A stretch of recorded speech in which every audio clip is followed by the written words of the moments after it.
Good morning everyone, my name is Christophe Geoffrey and in this video I will show you some of the last Nutanix features around container and automation. First, let me present you the environment of the demo. This is a classic Nutanix cluster like you see, and in this cluster the first things I have done is to deploy a new Kubernetes environment with the Karbon feature. It's very easy, you just need to go to the Karbon, open the Karbon console, and after that launch the wizard to be able to create a new cluster. You have just to reply to some questions like the name of the cluster, the version of Kubernetes you want to use, the kind of base image. After that, some question about the size of the cluster, the quantity of workers, the size of the worker, the master, the etcd resources, and some question about the network configuration, which CNI provider you want to use, on which backend network you want to connect, the internal IP address, and last question about storage. We automatically deploy a CSI Nutanix provider inside the cluster, and we just need to specify the name of the default storage class, which cluster you want to use, the credential of the cluster, the default container, and the kind of file system you want to use for persistent volume. Once you have replied to all the questions, you need just to create the cluster by clicking on the button and wait few minutes to let the Karbon solution deploy a new cluster. To win some time, I have already created a new Karbon One cluster. The next step is to download the kubeconfig and install it inside your desktop to be able to use this cluster. I will just show you. I have already installed the kubeconfig file, so I can just get some information about my cluster. I see I have a cluster running on this IP address, and if I just check the nodes of my cluster, I see I'm connected on my Karbon One cluster, and I have already 4 nodes, 1 master and 3 workers. Okay, now I have a working Kubernetes cluster. The next step is to integrate this cluster inside your application automation solution called Calm. Calm is a pretty simple solution to orchestrate large application lifecycle deployment. And the first step is to configure this new cluster, this new Kubernetes cluster inside the Calm product. So I just go to the settings. I have already configured my Karbon One cluster. I just need to put the IP address, and if I go back to the cluster info, I see this is the right IP address I'm using, the credential of my cluster, the target port, and I can verify that the cluster is working successfully.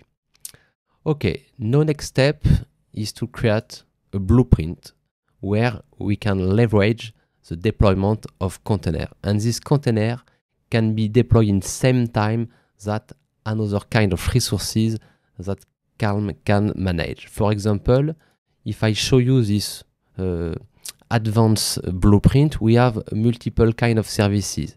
We have, for example, a virtual machine where we can host a MongoDB instances. After that, we want to deploy an application, and this application was directly deployed as a container inside our Karbon One cluster. So like you see, we can just configure all the deployment container and services setting of this application. We target the Karbon One cluster.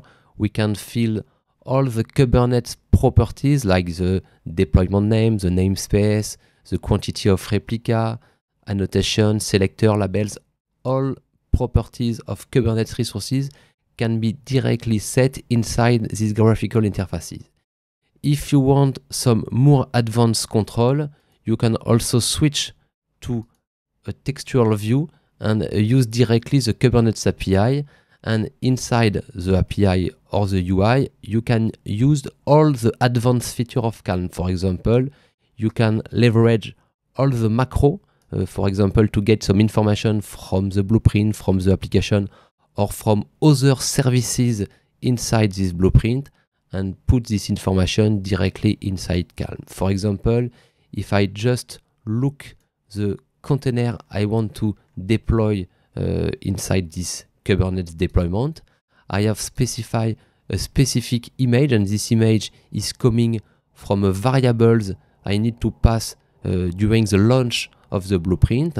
And if I switch to the API view, I see I also set some environment variable where I want to fill some information coming from another services, like in this case, the IP address of the MongoDB services. And after that, I configure a load balancer services to expose my containers to the external environment. My last services inside the blueprint allow to talk to external component. If I look inside these services, I use some eScript component to configure an external DNS, set an external load balancer, add my new deployed application to an existing monitoring system, and once it's done, notify the user that the application is available. Okay, now I will launch this application, and I will call it demo-next. I see inside this input variables the path of the first container I want to deploy in my application. This is a demo container, and we will see the result just after. I have also some hidden variables which will be used by some eScript engine to connect to the external system.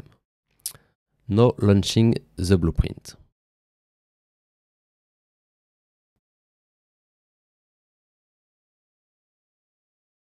Once Calm have analyzed the content of the blueprint, he switch inside this application view. And inside this application view, you can see the exact state of the application. It's actually in provisioning state, and we can follow exactly each subtask of the deployment and follow each script, each launch, and see in real time the result of all interaction that the Calm blueprint and the orchestration engine of Calm make to the engine we need to manage, like the Nutanix cluster, the Kubernetes cluster, and all external system. So we can see in real time each step and the status of each step. For example, if it's stay green, the step is correctly finished. If some step switch to red, we can use the tools and the audit line to debug why the script failed and what is the reason, to see the output, for example, of command or script we are using during the task. If I switch back to my Kubernetes cluster, I can launch a quick command to see, and now we are seeing some new container we just start 30 seconds ago inside the Kubernetes cluster. This container was just created by the Calm engine based on the content of the blueprint. The actual step is to publishing the services inside the Kubernetes cluster. If we go back to the Kubernetes cluster, after a few seconds, we will see a new services we just created with an external IP address to expose the new application on the external world. Now I just received the notifications. This is the sign that the deployment just finished. I can switch to Slack to see my notification. It just says me that the server demo-next was just deployed, and I can click just here to see this new server. This is a simple demo website. Some important stuff is that this website is exposed on a public address with a public DNS name. This DNS name is built based on the name of the application, where we add the name of your demo domain. So we have a demo.-next, as a principal DNS name for this application. If we also look, we have a global load balancer which was automatically configured to expose this demo-next.nxlab.fr and to point to the demo-next application, and you see here the load balancer IP address of the Kubernetes cluster. If you look, this is exactly the IP address we just deploy with the services. And the last thing we are created is the integration of this application inside an external monitoring system.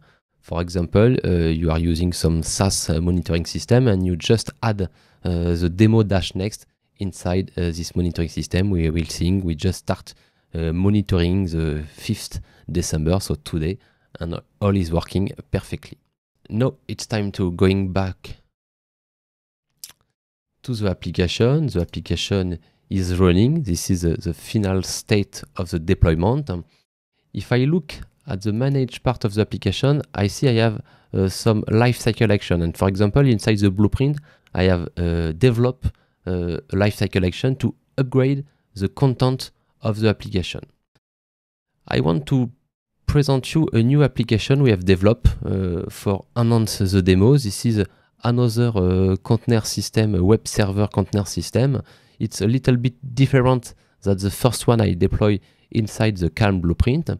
This container is stored inside a GitLab project, like you see here. We have all the content to build the container and to build the application inside this container, and I have multiple branches inside this application. The idea is to have a more advanced demo that we can automatically build and push to the application. To do that, I have also a Jenkins environment where I have already set a project called web server. And if we look inside this project is attached to my GitLab project, and it was configured to be automatically built when we make some new commit inside the project. When the Jenkins environment receives a new commit, it creates a new image based on the content of the GitLab project, and after that push this image to the official Docker Hub. If you look the Docker Hub project, actually the project is empty. We have no new images. Okay, now it's time to going back to Jenkins. Once the image is built, I want to add a new step. This new step was to update the Calm project I just deployed. So I can add a specific Calm application action because we have a native support of Jenkins inside Calm. So in this case, I want to launch a specific action inside the already deployed blueprint. So I select this build step, select the application I just deployed, the demo-next. After that, select the action I want to launch inside this application, my upgrade application action. And after that, I can fill some runtime variables. For example, they are waiting the image of the new container to deploy inside the Kubernetes deployment. In this case, I just want to get the image we are just releasing after the build inside Jenkins. I put the image path directly inside my project and I save my project. Okay, now it's time to make a quick modification inside the GitLab project to trigger a new commit and trigger a new build inside the Jenkins system. So I just edit the README file, for example, add some comment,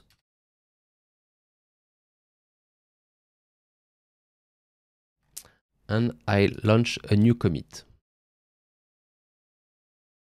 If I switch to the Jenkins, I see a new job will just appear inside the project, and this new job is running. I can look inside the job and I see I have all my steps currently processing. The first one is to get the project from the GitLab. After that, build the project. It's done. And after that, pushing the project to the Docker Hub account. It takes a few seconds to push it. And when it's done, we can look inside the project, refresh the page, and we are seeing a new container just deployed inside Docker Hub few seconds ago, and this is our new project. After that, if we go back to the Calm console, we are seeing we have a new action. We just start, and this is the upgrade app action. It was just launched by Jenkins, and when it's done, I receive a new notification.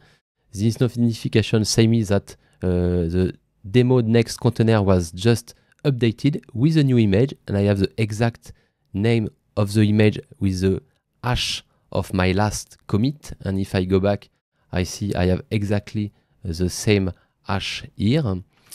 And the last step is to try to refresh my application, always as the same address. If I refresh the page, I see I have a new application. I can just also check the Kubernetes part. I can see two new containers start 1 minute ago, and they just replace the previous one to expose this new application. Thanks to you, and I hope in this video I show you how it's easy to deploy Kubernetes environment and manage container lifecycle with Calm inside a Nutanix Enterprise Cloud.